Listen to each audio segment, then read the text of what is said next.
Ramiax back in another video. Make sure to hit the like and subscribe button. Share the video to a friend who likes what ifs or just anime content in general. And with that being said, we can now begin the video. What if Naruto had Ultra Instinct? So a couple things before we even get into the what if. The only way I see this working is some sort of cosmic disturbance. Now, I thought long and hard about how exactly Ultra Instinct could even work in the Naruto universe, and this is all I could come up with. Who exactly will be teaching Naruto Ultra Instinct, and when exactly will he be learning this technique?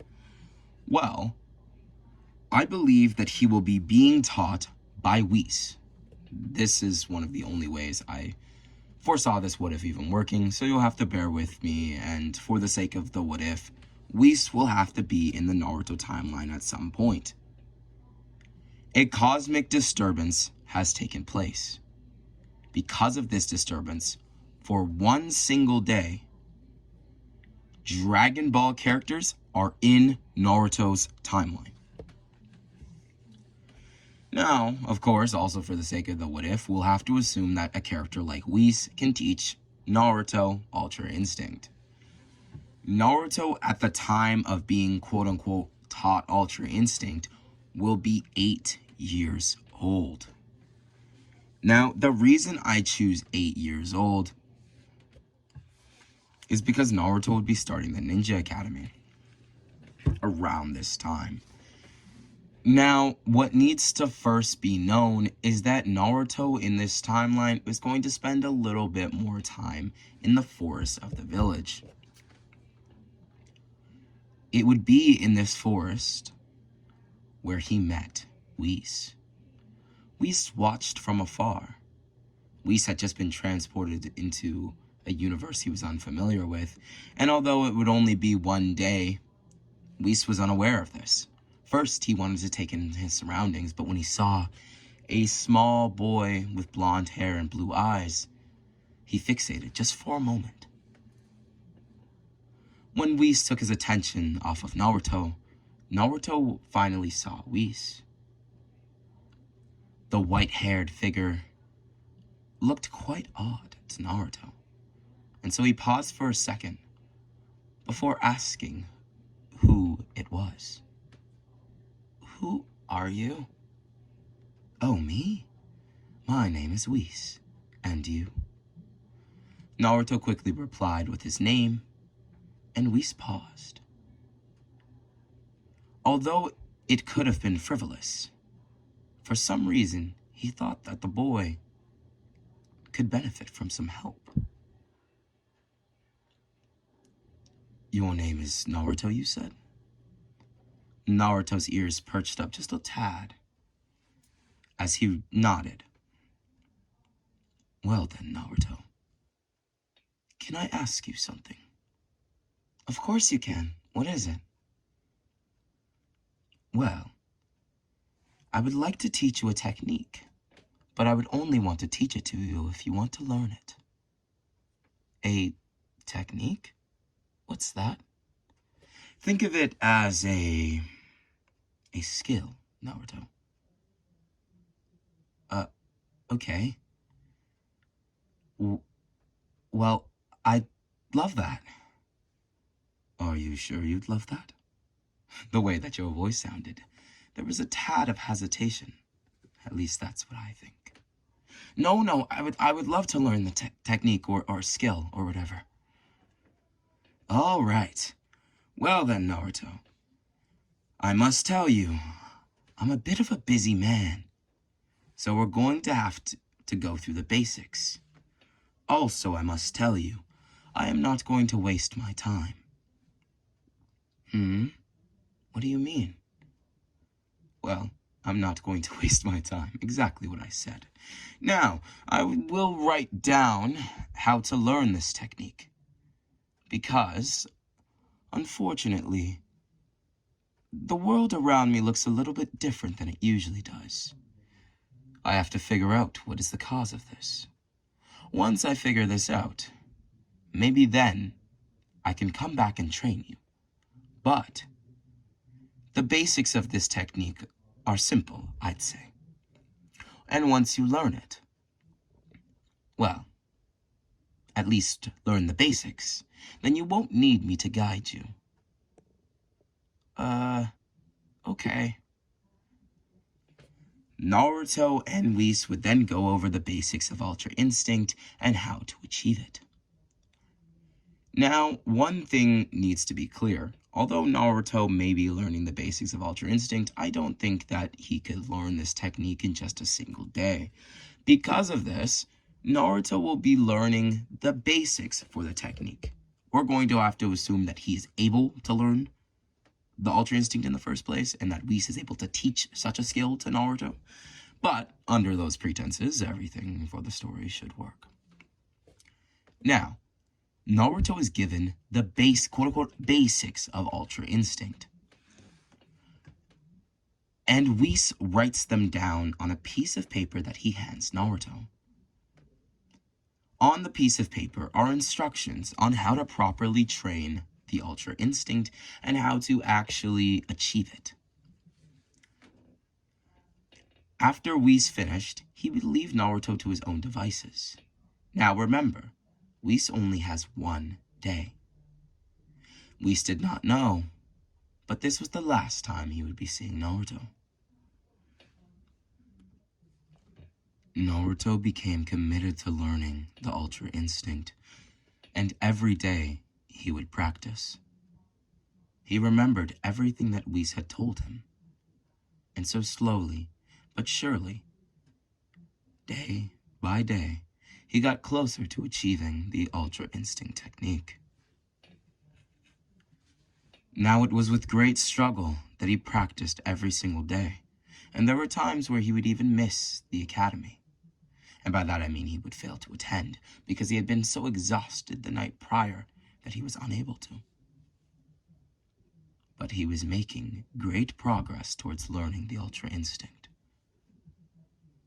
And so with time, or rather, with dedication and time, he slowly but surely got closer to achieving the Ultra Instinct. Years would pass. For years, Naruto practiced and practiced the Ultra Instinct technique. It wasn't until the bell test that Naruto saw the fruits of his labor. The true fruits, anyway. Because, well, Whis had told Naruto the steps of achieving Ultra Instinct. Naturally, Naruto improved in other areas because of this dedication to his training. Slowly but surely, his speed had increased. His physical strength had increased.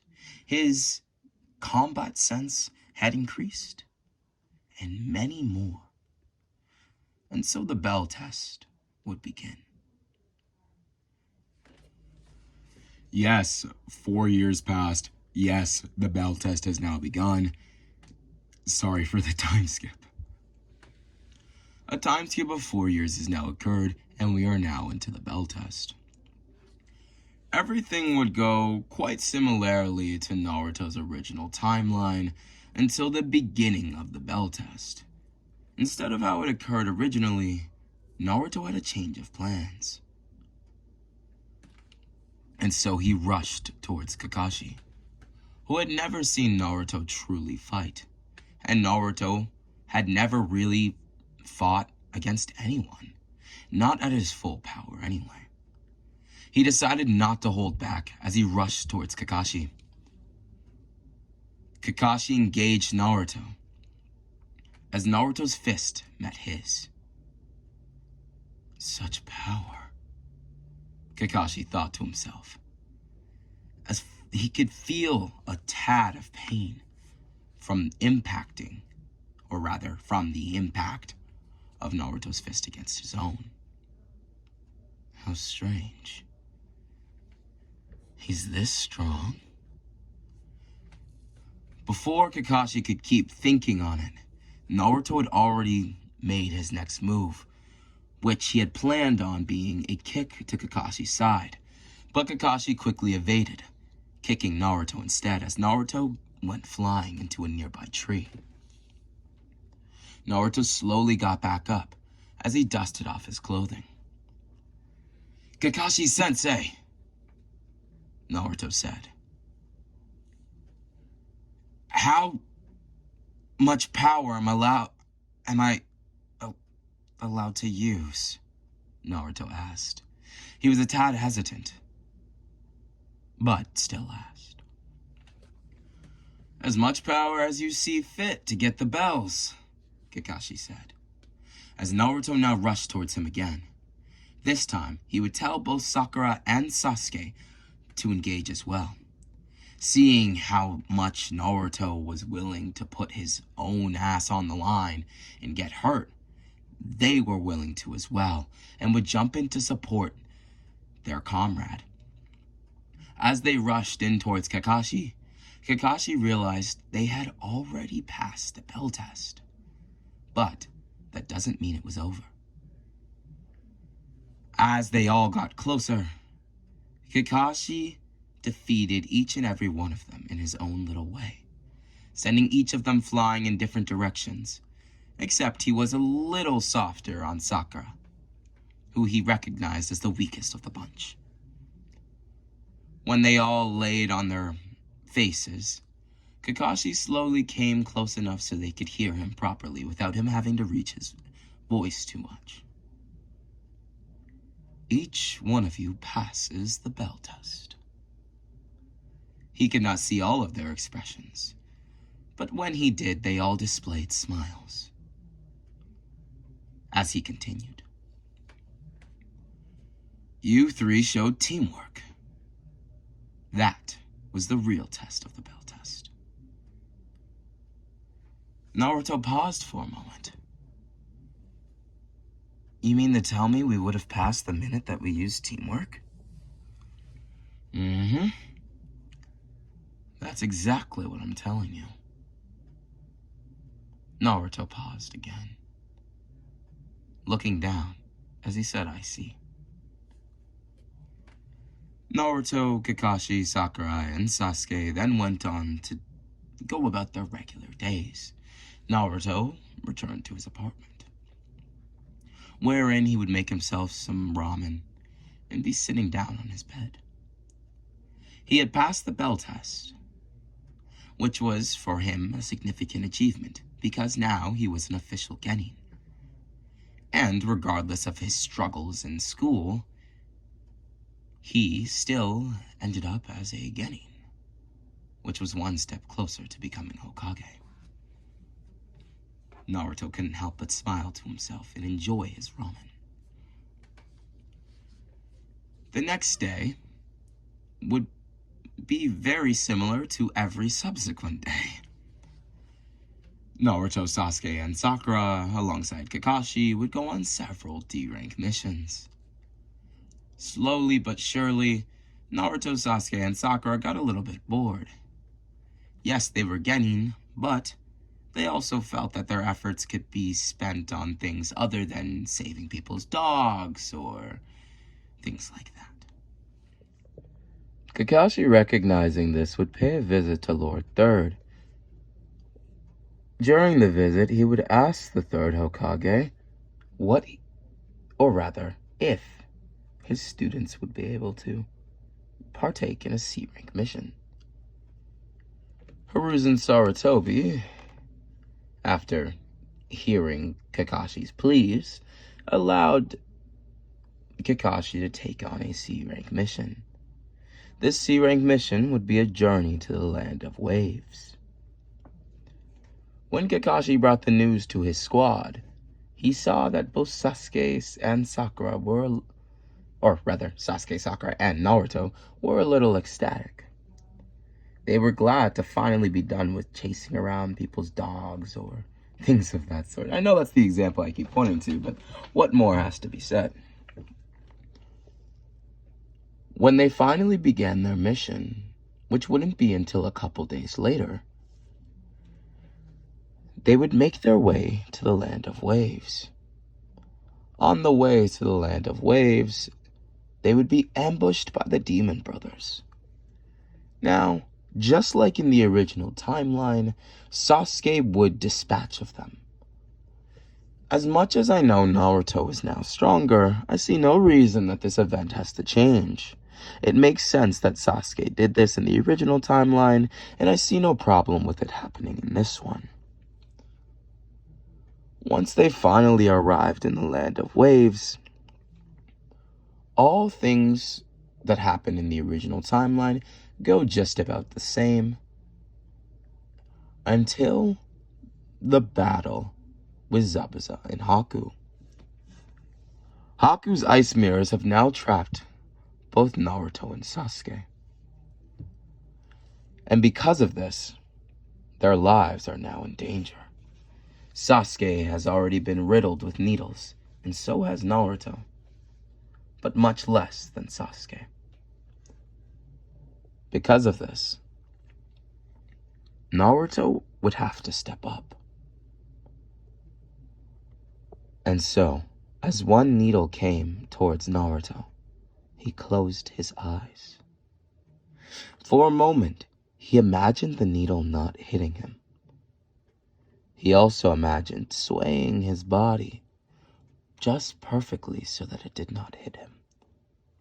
And as the needle came flying towards him, he moved his body just an inch. The needle flew by him and bounced off of the ice mirror behind him.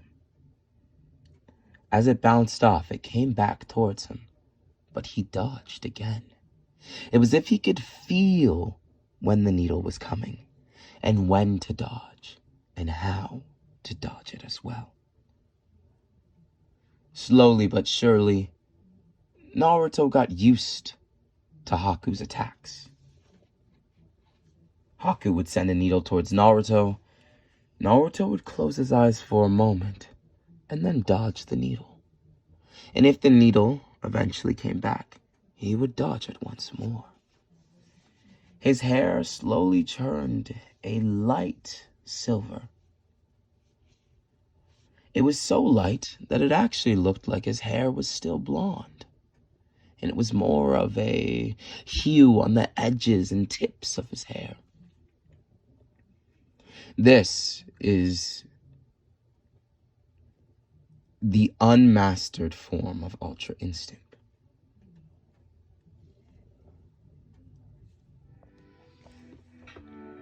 Naruto's hair then went back to the regular blonde color, as it appeared as if he had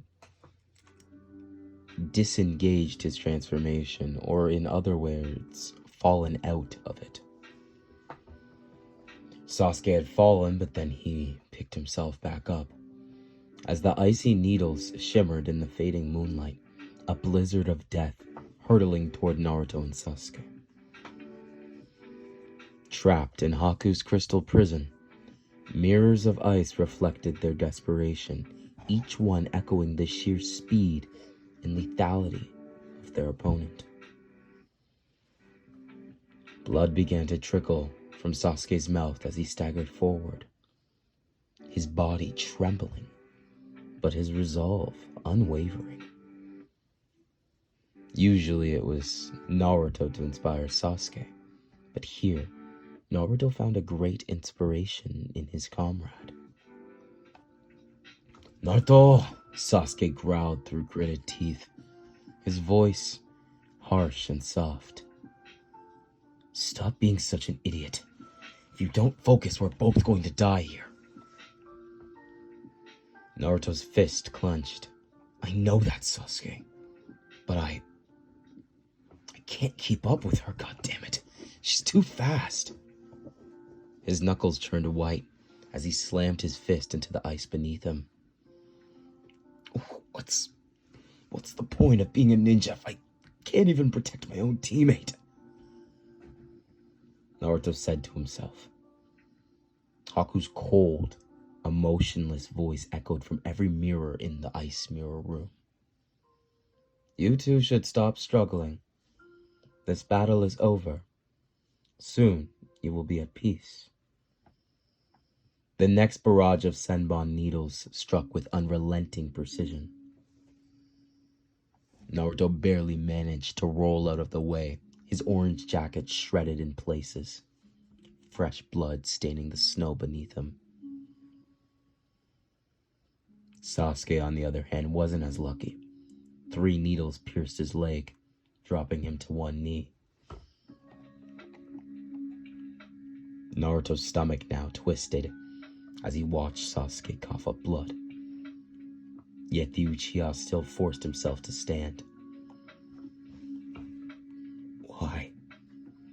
Why do you keep protecting me, Sasuke? You don't have to. Sasuke glanced over his shoulder, his Sharingan flaring to life despite his exhaustion. Don't get the wrong idea, loser. I'm not protecting you. I just can't let someone else die in front of me. Not again. Naruto's eyes widened. Something in Sasuke's voice stirred a memory. The pain of loneliness, perhaps. The unbearable weight of a loss, perhaps. And although Naruto never had anyone who cared enough about him that he had lost, he could empathize with Sasuke's pain. In a sense, anyway. His anger surged. Damn it. Damn it! But Haku wasn't finished. I admire your resolve. And for the sake of this, what if Haku's going to be a girl, just so that's very clear. She said softly, her face visible in one of the mirrors. But resolve alone will not save you. She unleashed another storm of needles. Sasuke moved without thinking, throwing himself in front of Naruto, possibly to protect his comrade. But also, it was an involuntary response. The Senbon pierced his arms, his back, and his legs. He had already been hit earlier, as I had mentioned. Like way earlier. And that had almost taken him out. But this time he cried out in agony before collapsing to the ground. Sasuke! Naruto screamed, rushing to his fallen teammate. Blood poured from Sasuke's wounds, staining what was snow, now a blood-red crimson. His breathing was ragged, but his lips curled into a faint smirk. Don't screw this up, idiot, Sasuke whispered before his eyes closed. Naruto froze. The world around him seemed to blur, and the sound of Haku's mirrors fractured into an unbearable static. His heart pounded in his chest, faster and faster and faster, until it felt like it would explode. He couldn't think straight. He could barely even breathe. All he could do was feel. He felt so much pain in the moment that he questioned everything. Why? He murmured, his voice trembling.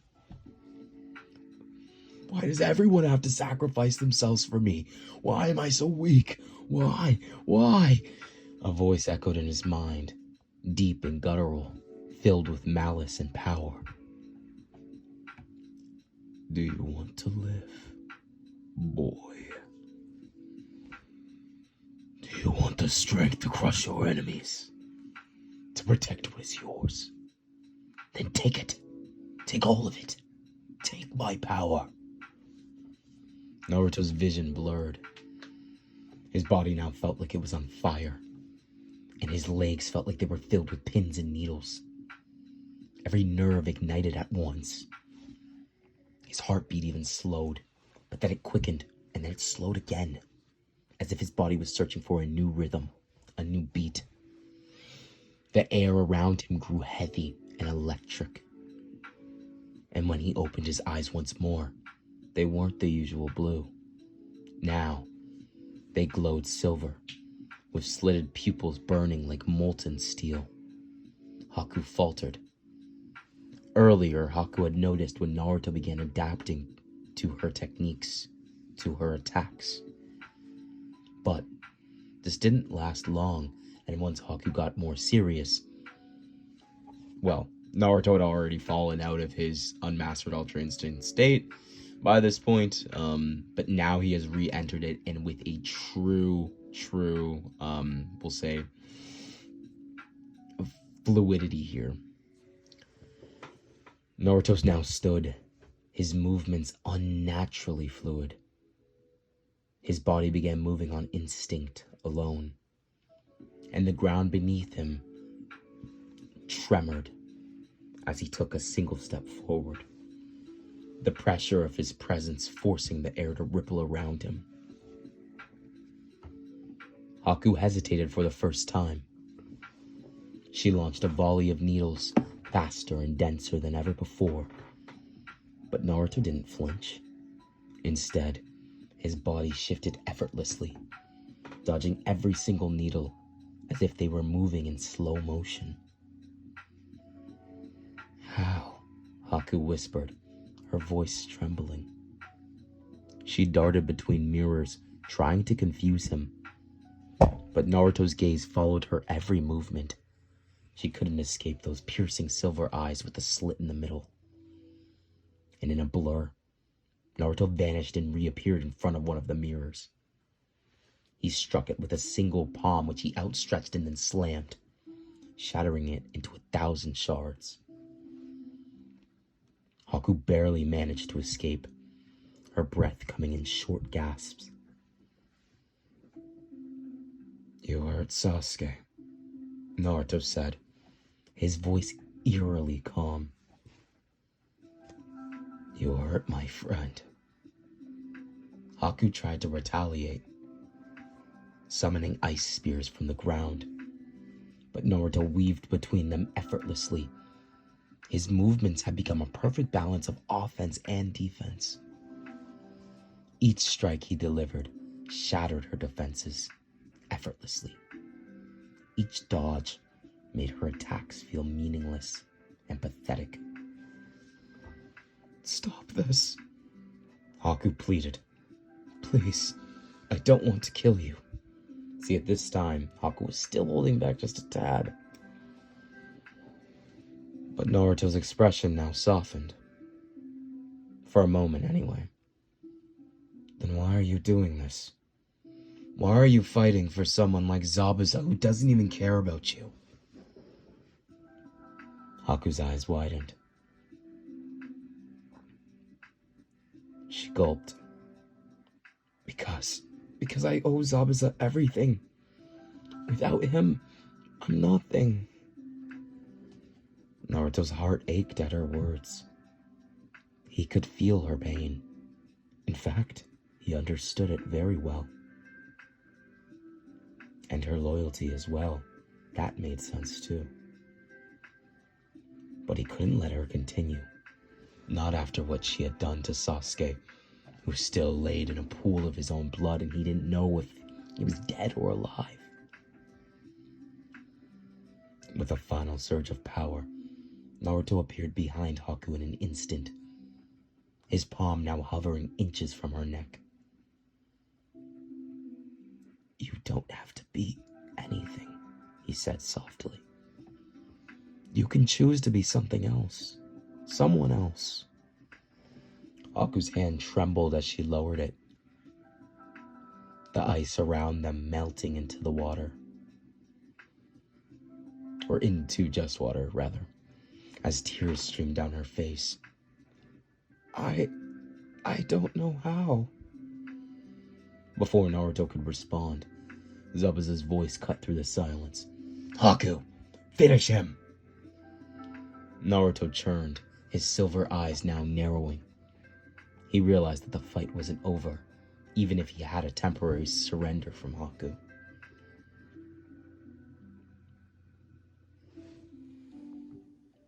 After Haku heard this, it was as if she went into fight or flight mode. rushed to attack Naruto, pulling a senbon from her side and ready to jam it into Naruto. Naruto quickly reacted, picking her up and judo slamming her into the ground. All of his techniques were like a woven tapestry, flowing in the air. Zabuza's calls were unanswered. As Naruto would exit the ice mirrors that now fell to the ground, Haku is now unconscious. Naruto began approaching Zabuza, as Kakashi was just getting ready to finish him off. "What is it, Naruto? What are you doing? Get away from him. I'm preparing a deadly technique." "It's fine, Sensei. Just let me." "Huh? What are you doing, Naruto?" Kakashi questioned, as Naruto appeared before Zabuza. Zabuza and Naruto now locked each other's eyes. Why? Why would you treat Haku like some object? Naruto began to get angry, as his eyes turned from the silver color that they once were to a full red. Ninetales chakra began to swirl around parts of Naruto, forming in small bubbles. "How dare you?" Naruto's hair turned from its silver hue to that of its regular blonde, as his whiskers became more defined. It seemed that he had fallen out of the unmastered Ultra Instinct technique, but now the Ninetales' full influence was taking place. "Is that how you treat everyone in your life, Zabuza? Every person who helps you? You think just because you saved Haku, that gives you the right to treat him like a..." Naruto began to pull back a fist. Zabuza went to grab for his blade, but in an instant, Kakashi had appeared, placing a seal on top of Naruto's head with one hand, and in his other, he powered up a lightning blade. With that, he was able to quickly, well, not only disarm slash, take out Naruto temporarily, and also use his lightning blade on Zabuza, piercing his body. With his lightning blade now inside of Zabuza, Zabuza realized his fate was pretty grim. His only true subordinate, Haku, had now been defeated, and he didn't have many options left. We would then see Zabuza take a bit of an emotional approach. I shouldn't say approach, it was very natural. He began to shed tears as he pleaded with Kakashi. "Kakashi, I understand that you and I are enemies, but I ask that you grant me a..." He coughed up blood as he tried to continue. This time his voice was a little bit weaker. "But if you could allow me to at least make up for some things." "What are you suggesting, Zabuza?" "Allow me to kill him." "Huh? Who are you talking?" Kakashi turned his head, and there he was. It was Gato in a group of mercenaries and bandits that followed him for his money. "Yeah, I can do that. Have at him." Kakashi then released the lightning blade's lightning as he slowly pulled it from Zabuza, making sure to do it as seamlessly as possible. Zabuza, now stronger than he was in the original timeline, powered by rage, anger, and truly sadness in a sense, rushed towards Gato, grabbing his blade and cutting into him. And then, every single last one of them. But Gato wasn't finished, and Zabuza had taken his attention off him just for a moment. He knew Gato wasn't finished. He wanted Gato to suffer. He made sure that it was not a killing blow. After dispatching all of the other bandits, he could see Gato slowly doing a half jog, half run away, his wounds clearly getting the better of him. Zabuza appeared in front of him. Gato pleaded, "I'll give you all the money you could ask for. All of it. Just spare me, please, Zabuza. You don't have to do this. Surely there was some way that we could..." Gato, save the shit. In one quick motion, Gato was decapitated and his head fell into the river below. Zabuza fell to his knees, exhausted, his wound pouring blood. He grabbed it in pain. Ugh. I don't have much longer, do I? Hey, Kakashi, I've got one more thing to ask of you. Kakashi approached Zabuza, willing to hear out his request. Haku. She's not dead. I don't think so, anyway. That boy. What's his name? What boy? The blonde one. Your student. Oh, that's Naruto. Why do you ask? I have a request.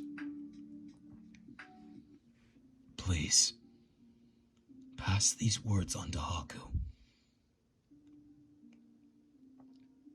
I never intended to use her as a weapon. In fact, I believe that maybe it started that way, but that over time, I did begin to care about you. And in my own way, I loved you. You were like a child to me, a daughter, even. You must live on, even if I'm gone. Naruto cares about you. You have to surround yourself with people that care about you. Protect yourself. But don't protect your heart thinking that everyone can hurt you. Understand that in this world, many people have lost. And although our fates were not the greatest, there was still fortune to be found. And for you, your life is on a completely different path than mine. You get to experience things that I could never. Because you and I are two different people. Now live on, Haku. Because that's what your master would have wanted. Zabuza looked up to the sky.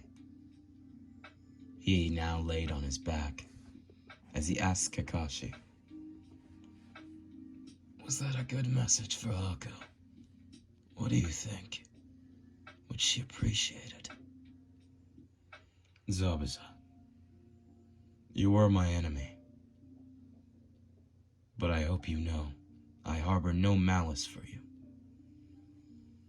Your actions were justified in your own ways. And I'm sure that Haku would be able to see that clearly.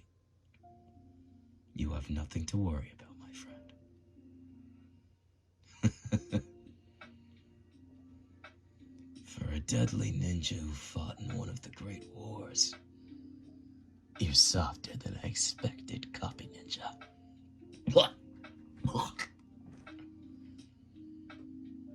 Zabuza drew his final breath. My recording device just cut out, so I apologize if it had a little bit of a disruption there. But again, I would just like to thank you for watching. Make sure to hit the like and subscribe button. Trying to get back into the mojo here still, and I'm finding it, I think. And you know, this is a journey that I want to be on. I want to be posting videos. I love you guys so much. You have no idea. Make sure to comment down below what you thought about the video. Give me some what if suggestions. I am open to basically anything. Naruto related, Dragon Ball related, One Piece related. At least those three. And yeah, this has been Rami X. I hope you guys all enjoyed the video. Make sure to like and subscribe and share the video to your friends, likes, what ifs, anime content in general. Check out my Discord server in the link in the description down below. Supporting the channel in any way that you may be able to. This has been Rami X. Signing off.